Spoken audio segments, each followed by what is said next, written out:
Good morning student. Chemistry class 12 chapter 2 हम लोग पढ़ रहे हैं बिलियन।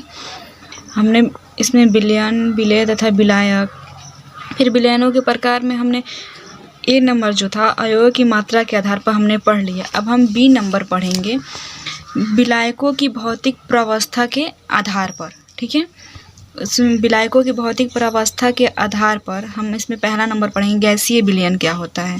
ठीक है, वह विलयन जिसमें विलायक गैसीय अवस्था में होते हैं।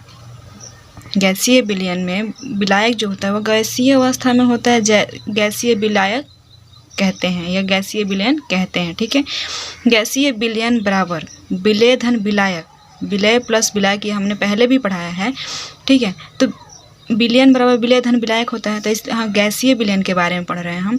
तो गैसीय विलयन बराबर विलय धन विलायक, विलायक किस में होगा? गैसीय अवस्था में। यहाँ पे दिया है ना, जिसमें विलायक गैसीय अवस्था में होता है तो इसलिए विलायक और गैस लिख दिए हैं कि समझ में आएगा कि विलायक जो होता है वो गैसीय अवस्था में होता है। इसमें दूसरा नंबर है द्रव विलयन। द्रव विलयन क्या होता है?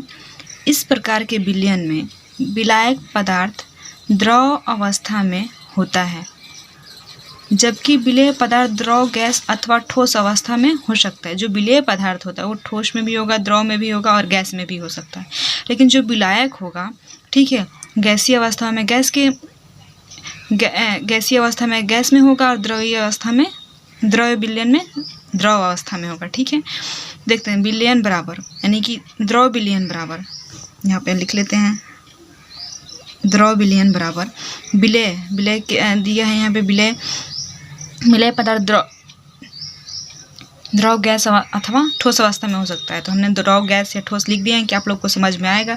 जो विलायक होगा वो सिर्फ द्रव अवस्था में होगा। ठीक है, तीसरा देख लेते हैं ठोस विलयन क्या होता है।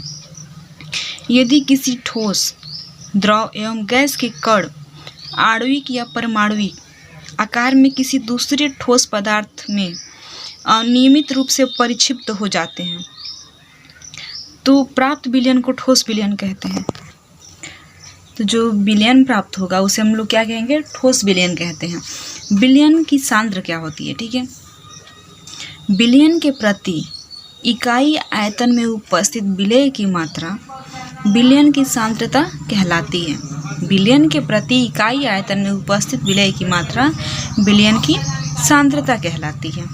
विलयन की सांद्रता को व्यक्त करने के लिए प्रमुख विधियां निम्नलिखित हैं। ठीक है, पहला विधि है द्रव्यमान प्रतिशत है, यानी कि W/W, यानी कि वेट बाई वेट। ठीक है, इस विलेय पदार्थ की ग्राम में वह मात्रा जो 100 ग्राम विलयन में घुली हो उसे द्रव्यमान प्रतिशतता कहते हैं। देखिए W/W यानी कि वेट बाई वेट, प्रतिशत या द्रव्यमान प्रतिशत। ठीक है, द्रव्यमान प्रतिशत भी कह सकते हैं और W/W भी प्रतिशत भी कह सकते हैं। ये सूत्र है हमारा विलेय का द्रव्यमान बटा विलयन का द्रव्यमान गुणे 100। ठीक है, अब एक देख लेते हैं। मान लीजिए कि 8 जल में 80 ग्राम विलायक है और 8 ग्राम विलय है। ठीक है, तो विलयन बराबर विलय धन विलायक होता है। ठीक है, विलय का द्रव्यमान है 8 ग्राम और विलयन का द्रव्यमान है, विलायक का द्रव्यमान है 80 ग्राम। तो विलयन बराबर होता है विलय धन विलायक। तो विलय और विलायक को हम लोग जोड़ देंगे तो 88 हो जाएगा, 88 ग्राम। तो द्रव्यमान प्रतिशत बराबर विलय का द्रव्यमान बटा विलयन का द्रव्यमान गुणे 100 होता है। तो ऐसे, तो विलय का द्रव्यमान क्या है? 8 है, विलयन का द्रव्यमान है 88 ग्राम गुणे 100। ऐसे हम कट कर देंगे तो फिर 9.09% आ जाएगा, ये हमारा हो जाएगा। अभी एक और एग्जांपल दिखाते हैं। देखिए, हम द्रव्यमान प्रतिशत में ये कह रहे हैं कि विलेय पदार्थ की मात्रा ग्राम में वह मात्रा जो 100 ग्राम, ठीक है, ये ग्राम में जो मात्रा हमारा, ये ग्राम में अभी हम यहाँ पे लिखे, ये ग्राम में भी हो सकता है और केजी में भी हो सकता है। अगर मान लीजिए विलेय ग्राम में है और विलायक केजी में है तो दोनों को हम या तो ग्राम में बनाएंगे या तो किलोग्राम में बनाएंगे, यानी कि दोनों को सेम करेंगे, तब हमें सॉल्व करने में आसानी होगा। इसका दूसरा नंबर देखते हैं क्या है। दूसरा देखने से पहले हम एक क्वेश्चन सॉल्व कर लेते हैं इसका। 15 ग्राम NaCl को 150 ग्राम जल में घोला गया है। NaCl की द्रव्यमान प्रतिशतता ज्ञात कीजिए। देखिए विलेय यानी कि NaCl का द्रव्यमान कितना दिया है 15 ग्राम, विलायक जल का द्रव्यमान है 150 ग्राम। तो विलयन का द्रव्यमान विलेय M प्लस विलायक M यानी कि द्रव्यमान प्रतिशतता का, ठीक है। तो विलेय कितना है 15 और विलायक कितना है 150, तो दोनों को जोड़ देंगे हम तो 165 ग्राम हो जाएगा। अब द्रव्यमान प्रतिशतता का सूत्र होता है विलेय का द्रव्यमान बटा विलयन का द्रव्यमान गुणे 100। तो विलेय का द्रव्यमान हमारा 15 ग्राम है, विलयन का द्रव्यमान 165 ग्राम गुणे 100। अब हम इसको सॉल्व करेंगे तो 15 एकम 15, 15 एकम ये 1 हो जाएगा, ये 15 1 जब ये फिर हो जाएगा 1 यानी कि 11 ये हो जाएगा गुणे 100। तो द्रव्यमान प्रतिशतता बराबर 9.09%, यही हमारा आंसर आ जाएगा, ठीक है। अब दूसरा है इसका आयतन प्रतिशतता क्या होता है, V/V यानी कि वैल्यूम बटा वैल्यूम प्रतिशतता का है।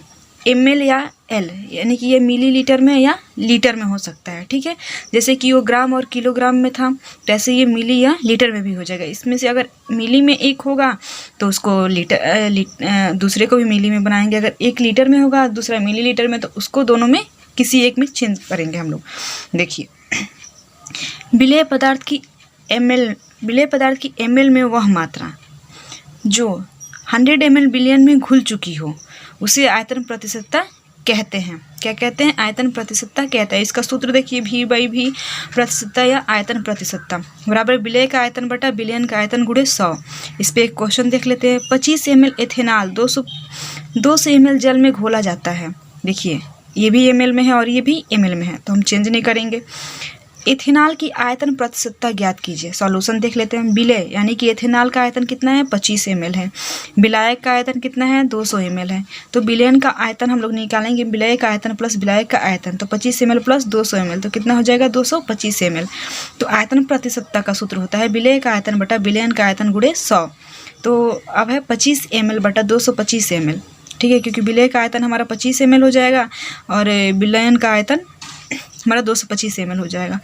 तो ये कट जाएगा, हमारा ml से ml कट जाएगा। 1/9 × 100 = 11.11%, यानी कि V/V प्रतिशत हमारा कितना आएगा 11.11%, यही हमारा आंसर हो जाएगा, ठीक है।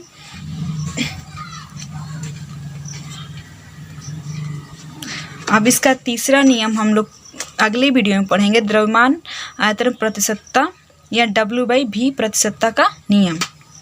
Thank you.